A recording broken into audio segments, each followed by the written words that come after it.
காலை வணக்கங்க. நம்ம வண்டியில் ஒரு ப்ராப்ளம் இருக்குது. அது எப்படி சரி பண்ணுறது ஒன்றுமே புரியல. நானும் எவ்வளோ ட்ரை பண்ணிட்டு அது கிளியராக வர மாதிரியே தெரில. நான் காட்டுறேன், யாராச்சும் முடிஞ்சு அதை கொஞ்சம் ஹெல்ப் பண்ணுங்கள். பாருங்கள், ஒரு சிம்பிள் இருக்குல்ல, ரெண்டு ஹேண்ட் பிரேக்கு. அந்த ஹேண்ட் பிரேக் சிம்பிள் தான் இந்த சிக்னல் வர்றது வந்துட்டு. ஆனால் பார்த்தீங்கன்னா இது என்ன ஆகுதுன்னா, ஆன் பண்ணாலும் பாருங்கள் அப்படியே தான் இருக்குது, போக மாட்டேங்குது. தெரியுதா?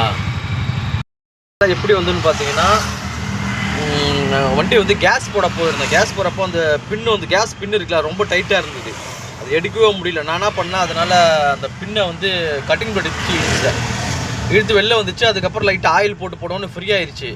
ஆனால் என்ன ஆகுதுன்னு பார்த்தீங்கன்னா, அந்த லைட்டு வந்து அணையவே மாட்டேங்குது. ஹேண்ட் பிரேக்கும் ஃப்ரீ பண்ணி உள்ளே விட்டு நல்லா வண்டியில் நல்லா ஃப்ரீயாக மூவ் ஆகுது. ஆனால் அந்த சிம்பிள் போகவே மாட்டேங்குது. அது எப்படின்னு எனக்கு ஒன்றுமே தெரில. யாராச்சும் தெரிஞ்சால் கொஞ்சம் கமெண்ட் பண்ணி விடுங்க, கொஞ்சம் ஹெல்ப் பண்ணுங்கள், புரியுதுங்களா?